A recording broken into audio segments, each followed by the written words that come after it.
Ici Muriel. Bon, là, il y a quelqu'un qui m'a dit qu'apparemment, qu'il cherche une nouvelle personne pour co-animer l'épicerie. Je sais pas pourquoi ils ont besoin d'être deux pour faire ça. Je sais pas. Puis quelqu'un m'a dit, oh, tu serais bonne pour faire ça, t'as de l'expérience. Je sais pas. Je suis en dépression derrière ma caisse enregistreuse depuis le Steinberg en 87. As-tu de l'expérience, tu penses, Mumu? Fait qu'allons-y, là. Bon. Je sais pas pourquoi mon nom est entre guillemets, là. Je suis pas une métaphore. Fait que qu'est-ce que je dis, là, dans mon audition, là? Ben, votre nom, là, parlez-nous un peu de vous, là. Bon, ben, je m'appelle Muriel, alias Mumu. Mais là, Mumu, c'est pour les intimes, là. Hein? Si tu fais juste me voir à la TV puis tu m'appelles Mumu, m'en va t'annoncer quelque chose, c'est un problème d'attachement. Moi, je sais c'est quoi le problème d'attachement, j'en ai parlé à mon spécialiste. Il m'a dit, Muriel, je suis rien qu'orthopédiste. Le monde, ça étudie plus, ça n'a plus de diplôme. Ça sait plus rien. Bon, ça a l'air qu'eux autres, ils font des annonces de prix des aliments, là. On va en faire. Amène-moi mes aliments. M'a te faire servir de saint assistant le prix des aliments. Regarde, ça, là, trop cher. Ça, là, c'est plus achetable. Hey, ça. Hey, des pâtes, c'est rendu faux râpé céréales. La laitue, c'est rendu 7 piastres, 3 têtes de laitue. Ça revient cher pour avoir encore faim après, hein? Les échalotes. Ça, c'est des oignons verts. Hey, pas mon pote, oui. Bon, ben ça m'a mis en tabarnak, cette chronique-là. Enlève-moi ça. OK. Ah. Puis là, si vous animiez l'épicerie, est-ce que vous avez des idées de chronique, peut-être? Hein? Non, c'est correct. Moi, je vais vous en dire des vraies affaires sur l'épicerie, OK? Les canages avec des bosses dessus, là, la bouffe est encore bonne dedans, OK? Mes princes et princesses au petit pois, vous allez pas vous empoisonner. Puis venez pas demander à mon gérant de vous enlever 10 cents sa canne, OK? C'est fatigant. Tu sais, là, avec tes billets de loterie, t'as le choix de venir à mon comptoir de service ou bien la machine bleue. Ben moi, on m'a donné la différence entre les deux. La machine bleue, là, quand tu y passes 20 tickets d'une shot puis que ça prend 5 minutes, elle n'a pas le goût de se pitcher dans un ravin après. Moi, j'ai remarqué que moins que tu as déjà entendu parler d'une épice, plus les gens sont fâchés que tu ne l'aies pas. L'autre jour, il y a la maman Grano Fraîchier, là. Elle vient me voir, elle est en furie, comprends-tu? Elle me dit, où c'est qu'il est mon bourgour puis mon furmol? Mais de quoi tu parles? En fait, le furmol... Toi, arrête!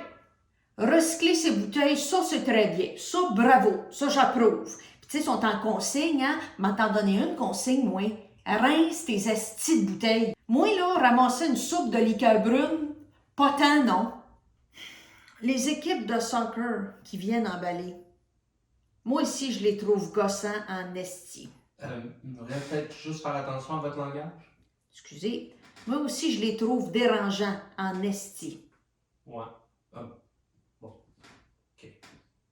On vous demande juste d'avoir du gros bon sens, s'il vous plaît. Tu sais, l'écriteau qui dit là, que le panier va arrêter de rouler si tu le sors du parc de stationnement. C'est bien que c'est pas vrai. On n'a pas cette technologie-là. Pour qui tu nous prends? La NASA, câlisse? Un peu de civisme, s'il vous plaît.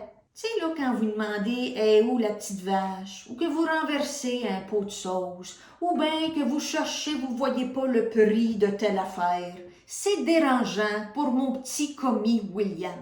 Arrêtez de le déranger. Il a la tête pleine de décisions à prendre déjà, ce petit gars-là. Hein? Quel cours de mon deck en sciences humaines je vais lâcher? Quelle jeune femme je ne rappellerai pas cette semaine? Je le taquine, mais je l'aime bien, là. Mais son acné n'est pas sous contrôle. Pas pantoute. Quand tu me places là, tes produits sur le tapis roulant, là, c'est possible de ne pas faire un assemblage digne là, d'un Inukshuk? Muriel, je pense qu'on peut pas dire ça. Là. On peut pas dire ça.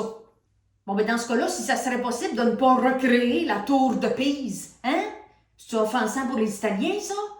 Je sais pas, vous demanderez à Linda, elle est à moitié italienne. Oh, que t'as un don spécial, hein?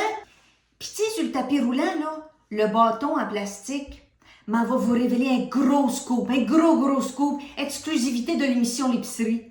On ne met pas de poison à rat dessus. Fait que tu peux le saisir dans tes mains puis le prendre pour séparer ta commande de celle de l'autre. T'as la permission. Là, on va se le dire, les caisses libre-service, là, pour nous, les employés, c'est dégradant. On a plus de talent que ça que de juste surveiller vos estis de lumière qui virent tout le temps rouge parce que je savais pas comment faire. Moi, on va vous dire, les lumières rouges, pour moi, là, c'est un signal d'aller prendre une petite pause. Ben oui, je vois vos lumières rouges, mais on va fumer une top, je reviens tranquille. Ben oui, je l'ai vu, ta lumière, pas de m'en calisse. D'habitude, la lumière s'allume quand le client en est pas une. T'as une joke d'épicerie. Alors maintenant, Muriel, on va juste vous faire pratiquer à faire des petites promos rapides pour l'émission. Cette semaine à l'épicerie, goûtez les raisins. Oui, on vous juge. Cette semaine à l'épicerie, la liste des 10 choses que le gérant a mieux à faire que de vous écouter chialer sur les sacs à 10 cents. Cette semaine à l'épicerie, on a goûté pour vous un fruit exotique qui goûte la même calice d'affaires qu'un kiwi à 50 cents. Cette semaine à l'épicerie, les gens qui font encore couper de la viande froide à la charcuterie, c'est-tu assez épais, ça? Bon, t'as-tu tout ce qu'il faut, là? Ben, en fait, j'aimerais bien qu'on puisse simuler une entrevue avec un agriculteur, un producteur maraîcher. Non, je veux pas le temps, voyons. Ça s'est coupé, là. T'as assez.